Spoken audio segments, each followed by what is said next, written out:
সুধী ভক্তবৃন্দ,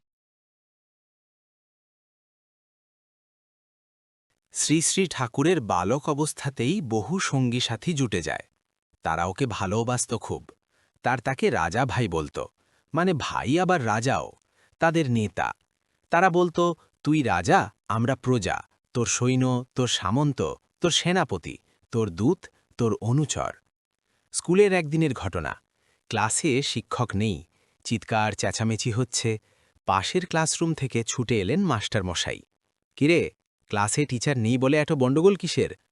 হুঙ্কারের সঙ্গে সঙ্গে বেত্রাঘাত পড়তে লাগল। একে একে সবার বেত্রাঘাত চলছে। এবার বালক অনুকূলের ওপর পড়ার পালা।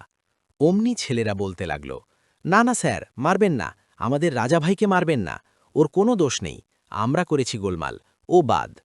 এমনি করেই তারা তাদের ভালোবাসা প্রকাশ করেছে। আবার কখনো যদি নিজেদের মধ্যে কোনো বিবাদ হয়েছে, মিটাবে কে? চল সবাই রাজা ভাইয়ের কাছে যাই। বালক ঠাকুর তার সহজ বুদ্ধিমত্তা দিয়ে এমন সমাধান দেন যেন সকলের ভালো হয়। আরেক দিনের ঘটনা। স্কুলে শীতে কাঁপছে সবাই। বেঞ্চিতে বসা যাচ্ছে না, এত ঠান্ডা।